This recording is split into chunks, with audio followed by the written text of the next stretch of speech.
December 12th. The night was unnaturally quiet. Snow pressed against the windows like a listening ear, and the moon hung low, pale as old bone.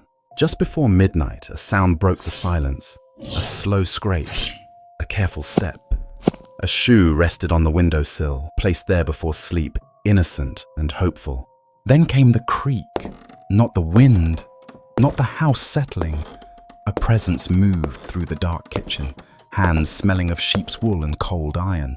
By morning, the shoe would hold a gift, or a potato, because this was the night the Yule Lads began to arrive, one by one. 13 nights, 13 shadows descending from the mountains. The Yule Lads are among the most fascinating figures in Icelandic folklore. Not cheerful saints, but mischievous beings born from cold, hunger, and long winter nights. Long before bright lights and wrapped presents, the Yule season in Iceland was a time of fear and survival. Parents told stories not to entertain, but to warn. These 13 brothers, sons of the child-eating ogress Grýla, each carried a flaw, a habit, a crime of the night. Stealing food, slamming doors, licking spoons and stealing. Their visits began on December 12th, one arriving each night until Christmas, testing behavior, rewarding discipline, and punishing carelessness. Over centuries, fear softened into tradition. Monsters learned manners, and what once stalked the dark became a cultural symbol, half warning, half wonder. Yet beneath the red coats and laughter, the old shadows still whisper. Because folklore never truly dies, it adapts. This story is not just about Christmas trolls. It is about how societies use myth to survive darkness, teach values, and remember who they were. If you enjoy dark folklore, forgotten myths, and stories born from winter shadows, make sure to like this video, subscribe to the channel, and turn on notifications. And now I want to hear from you. Where are you watching from? Tell me your country or region in the comments, and share whether your culture has winter spirits, monsters, or gift bringers of its own. Chapter 1. Land of Long Nights. I speak now of a land where the sun forgets its duty, where winter does not arrive gently but claims. Iceland in the old centuries was not the postcard of fire and ice admired from afar.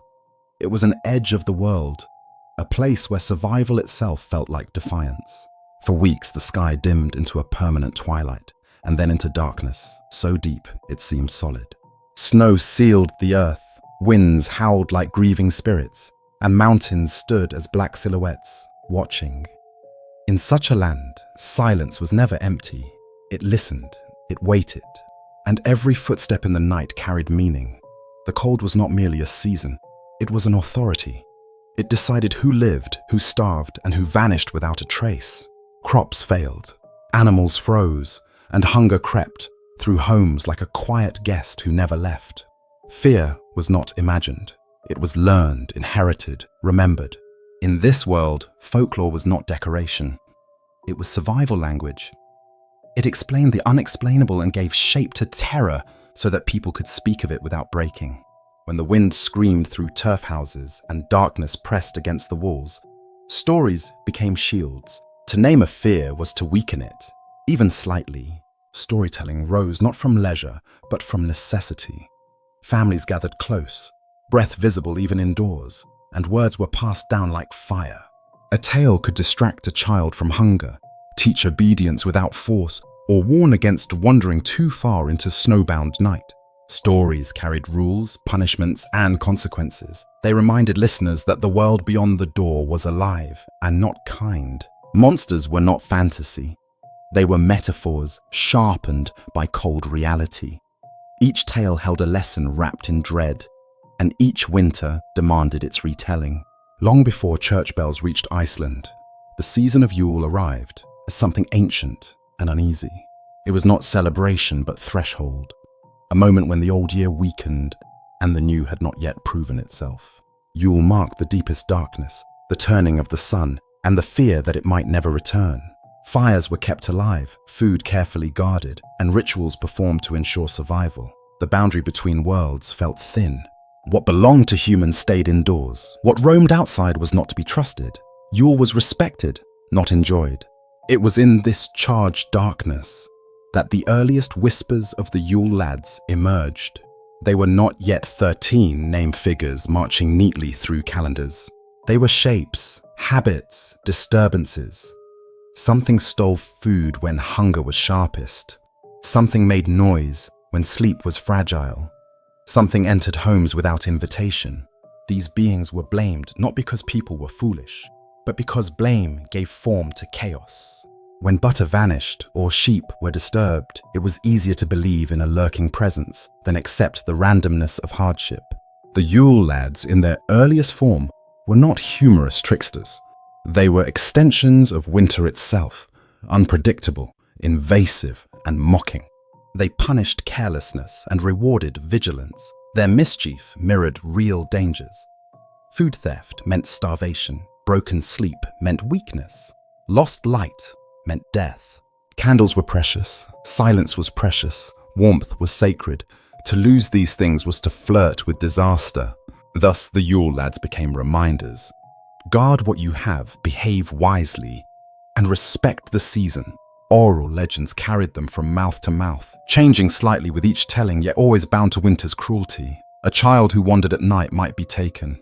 A household that wasted food might suffer loss. Fear was woven into morality, and morality into survival. The Yule Lads were not evil in the way later stories would frame villains. They were corrective. They enforced the rules of a land that allowed no mistakes. Yule, then, was never joyful in its origins. It was endured, it was watched, it was survived. Laughter was quiet, celebrations restrained. Hope existed, but it was cautious.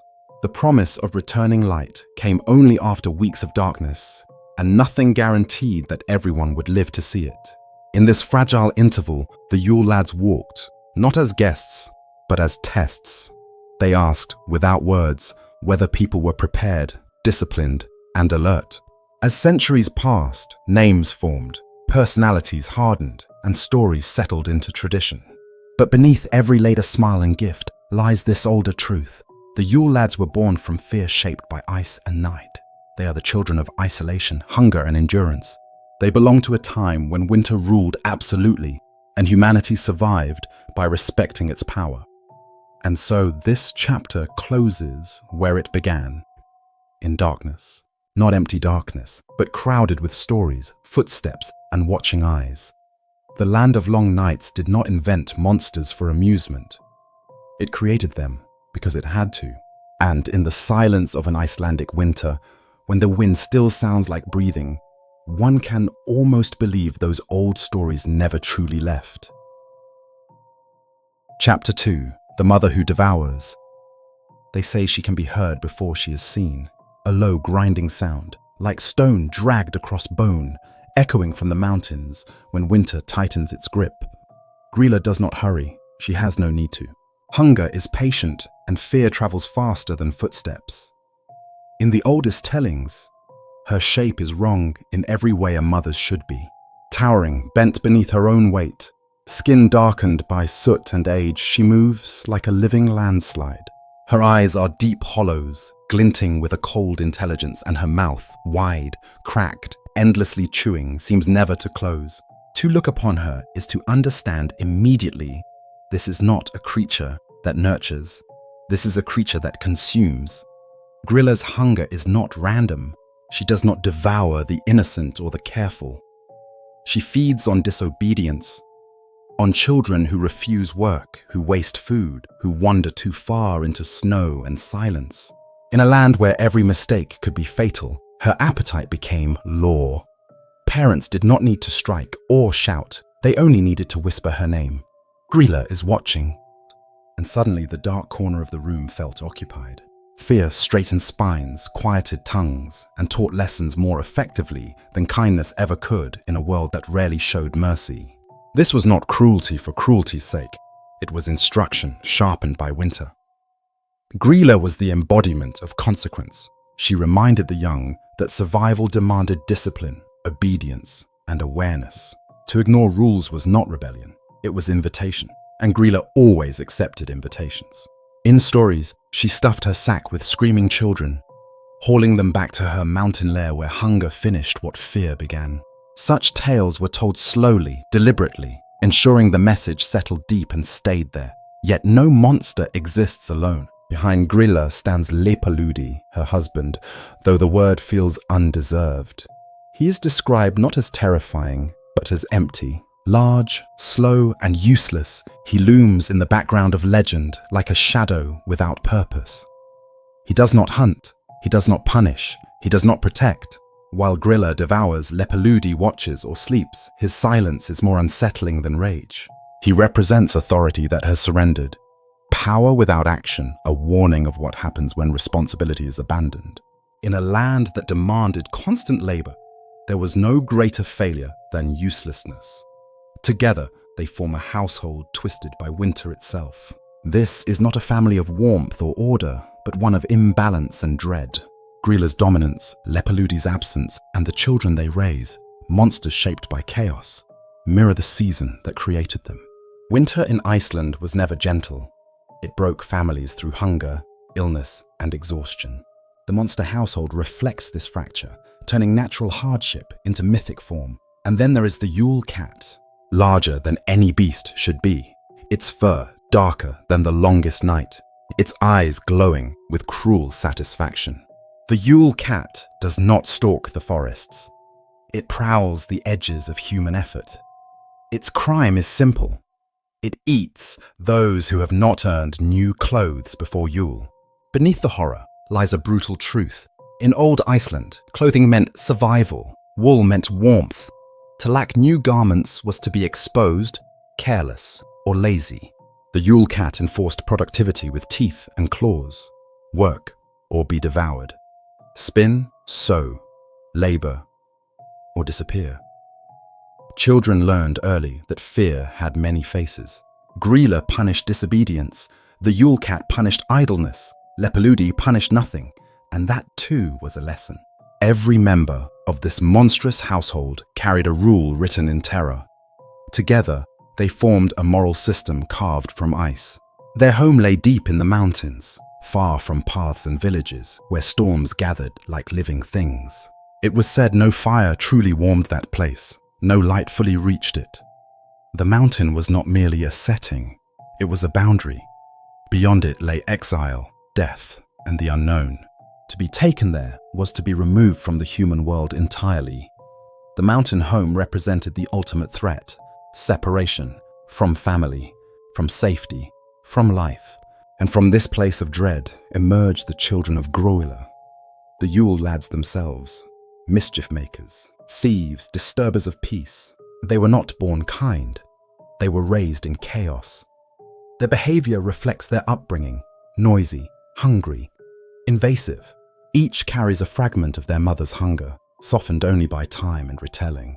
To understand the Yule Lads, one must first understand this household, the pressure that shaped them, the fear that fed them. This family is not an accident of imagination. It is winter personified. Grýla is famine. Lepaludi is neglect. The Yule Cat is labor's demand. The mountain is isolation. Together, they explain the unspoken truth of early Icelandic life. Nature was not evil, but it was unforgiving. And to survive, people needed stories that were just as unforgiving. Even now, when Grýla is softened for children's books and the Yule Cat becomes a costume, the bones of the old fear remain. The mother who devours still lurks beneath the surface, reminding us that once, long ago, winter was not something to celebrate. It was something that watched, waited, and judged. And in the heart of that judgment stood a mother, not with open arms, but with open jaws. Chapter 3. 13 Footsteps in the Snow. They did not come all at once. That would have been too merciful. Instead, they descended one by one, each night, bringing a new disturbance, a new uncertainty. 13 nights before Christmas, as darkness thickened and anticipation tightened its grip, the mountains released one sun at a time. No announcement, no warning, only the sense that something had shifted, that the night had grown heavier. Listen closely and you could hear it. Footsteps where no one should be walking, A door creaking open, slowly, deliberately. The scrape of wood against wood. These sounds were not accidents. They were messages. The Yule Lads announced themselves not with words, but with intrusion. Sleep was no longer safe. Silence no longer meant peace. Each brother carried a name shaped by habit, a crime so small yet so infuriating it felt personal. Sheep coat clod, disturbing livestock in a land where animals meant life. Spoon licker, stealing what little food remained. Sausage swiper, taking meat when hunger was sharpest. Door slammer, robbing families of rest. Candle stealer, stealing light itself. They were not grand villains. They were annoyances magnified by scarcity, proof that even minor losses could be catastrophic in winter. They did not burn homes or kill openly. Their cruelty was quieter. They took, they hid, they mocked. Their pranks echoed real fears. That food would run out, that sleep would fail, that warmth would vanish. And yet, there was laughter too. Nervous laughter. The kind that survives fear by reshaping it. Humor became a coping mechanism, a way to endure what could not be controlled. Children placed shoes on windowsills, the leather cold against the glass. This was both invitation and test. Hope sat beside fear. A gift meant approval. A potato meant shame. The Yule Lads judged quietly, observing behavior through the long nights.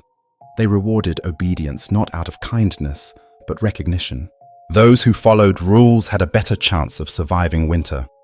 Fear and humor intertwined, inseparable. The Yule Lads were frightening, but they were also familiar. They returned every year, predictable in their unpredictability. In that rhythm, people found comfort. The chaos was contained. The monsters had names. And when the 13th brother finally arrived, the waiting ended. Christmas followed, light returned.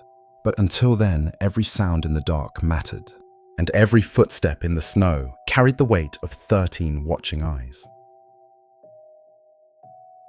Chapter 4. When Monsters Learned to Smile. A slow change crept into the old stories, not with thunder, but with prayer. Christianity did not arrive in Iceland as a sudden erasure. It seeped into the cracks of belief, settling beside older fears rather than destroying them outright. The darkness remained, the winters still ruled, yet the way terror was spoken of began to soften. Monsters were no longer permitted to feast freely on children's bones. Fear, once raw and necessary, was reshaped into something more controlled, more teachable. The old tales had been too sharp, too hungry. Grýla's appetite for disobedient children stood at odds with a new moral order that demanded salvation over slaughter. Slowly, deliberately, the most violent edges were dulled. Child eating became metaphor. Punishment became symbolic. What once devoured now merely threatened. The Yule Lads, once extensions of winter's cruelty, were pulled back from the brink of horror and dressed in gentler intention. Terror was still present, but it learned restraint. Words played their part in this transformation. In the 18th and 19th centuries, poets took hold of the Yule Lads and rewrote them for a changing world. Verses replaced warnings screamed by firelight. Rhymes tamed what oral legend had left feral. Each brother was given a name, a habit, a role almost amusing in its specificity. Spoonlicker no longer starved families. He embarrassed them. Door slammer no longer shattered sleep as a threat of death. He became an annoyance. Laughter slipped into places once occupied only by dread. Through poetry, the Yule Lads were domesticated. The mountain shadows receded just enough to allow familiarity. Fear became performance. Parents no longer spoke solely to frighten children into obedience. They entertained them into compliance. A tale could still warn, but it now smiled while doing so. This was not kindness alone, it was necessity. Society itself was changing. Survival no longer depended entirely on terror. The stories adapted, or they would have been abandoned. The transformation reached its most visible form when the Yule Lads stepped into the role of gift-bringers. No longer thieves alone, they arrived with offerings. What once was stolen returned as reward. Shoes on windowsills no longer waited. only for judgment, but for generosity. This shift altered the emotional core of the myth. Anticipation replaced dread. Children listened not just for punishment, but for possibility. The night no longer promised only loss, it hinted at surprise. Clothing followed purpose. The rough skins and shadowed forms of trollish beings gave way to red coats and woolen caps. The influence of foreign traditions, particularly the growing image of Santa Claus, left its mark. The Yule Lads borrowed warmth, colour and cheer from elsewhere, blending it with local myth. They did not disappear. They evolved. Their smiles were learned, practiced, layered over something older and quieter beneath. Yet even as their appearance brightened, the old structure remained. 13 arrivals, 13 nights. Order preserved the memory of fear. The discipline embedded in the tradition survived, disguised as fun. Good behavior still mattered. Consequences still existed. Only the language changed. A potato replaced a threat. A joke replaced a scream. The lesson endured, hidden within laughter. Folklore has always been a living thing, bending under the weight of belief. As Iceland moved toward modernity, stories were required to reflect a society that valued innocence and hope. Myths that refused to change were silenced. Those that adapted survived. The Yule Lads chose survival. They learned to smile not because they had forgotten their origins, but because the world no longer needed them to terrify. Still, something lingers beneath the festive surface. The timing remains the darkest part of the year. The mountains still loom. The wind still howls with familiar voices. The transformation did not erase the past, it layered over it. Beneath red coats and laughter lies memory of hunger, cold, and nights when fear was the only teacher strong enough to keep children close to the fire. Thus, the monsters learned to smile, and humanity learned to look at them without flinching. The exchange was mutual. Fear was softened, but never destroyed. It waits quietly inside the story, patient as winter itself, knowing that if the world ever grows too comfortable, the old versions can always return. Chapter 5. Shadows that still return. The Yule Lads in the modern world. The streets now glow where darkness once ruled. Lights hang from windows like captured stars, and laughter spills freely into the winter air. Iceland no longer trembles at the edge of survival as it once did. Yet when Yule approaches, something old still stirs beneath the snow. The Yule Lads walk openly now, painted on walls, printed on cards, marching through town squares in bright colours. They are welcomed guests, photographed and celebrated, but their presence carries a quiet echo of another age, one not so easily forgotten. In modern Icelandic Christmas culture, the Yule Lads have become familiar companions of the season. Children learn their names before they learn their letters. Each brother is expected, counted, and remembered, arriving on a precise night as if obeying an ancient contract with time itself. What was once feared is now anticipated. Songs replace warnings, and costumes replace whispers. Yet tradition insists on the ritual. The shoe remains on the windowsill, waiting. Hope and judgment still rest side by side in the dark. Parades fill the streets with music and movement. Tourists gather, eager to witness creatures born of frost and legend. Souvenir shops sell smiling faces that once prowled in shadow. Masks, figurines, and decorations turn ancient fear into ornament. The Yule Lads have become ambassadors of culture, drawing the world toward Iceland's winter heart. And still, beneath the spectacle, the myth breathes. Celebration does not erase origin, it merely disguises it. In classrooms and bedtime stories, the brothers are softened yet preserved. Children's books retell their mischief with gentle humor, transforming theft into play and menace into lesson. Teachers recount the nights of arrival as a calendar of wonder, not dread. But even here, discipline lingers. Good behavior is praised. Bad behavior is remembered. The potato has not vanished. It waits quietly in memory, a reminder that actions carry consequence. Fear has been reshaped, not destroyed. There is power in this controlled fear, this careful balance between comfort and caution. Psychologically, the Yule Lads still perform their oldest task, guiding behavior. They teach that someone is watching, that choices matter, that reward must be earned. Unlike distant authority, these figures are close, entering homes, touching belongings, standing at the edge of sleep. They are intimate myths, woven into daily life, allowing fear to exist safely, contained within story and tradition. Comparison with Santa Claus is inevitable. Both arrive by night, both judge behavior, both leave gifts behind. Yet where Santa floats above rooftops, distant and idealized, the Yule Lads walk through kitchens and hallways. They are flawed, noisy, hungry, and imperfect. They resemble humanity too closely to be entirely comforting. That is their strength.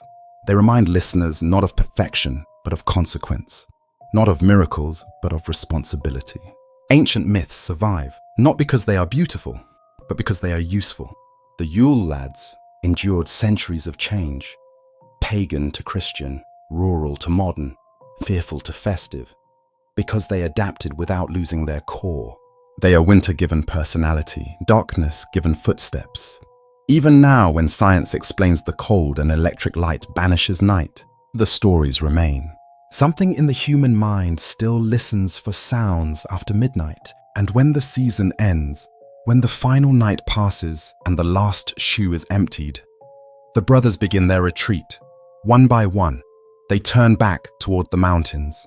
The streets quiet, decorations fade, the lights are taken down.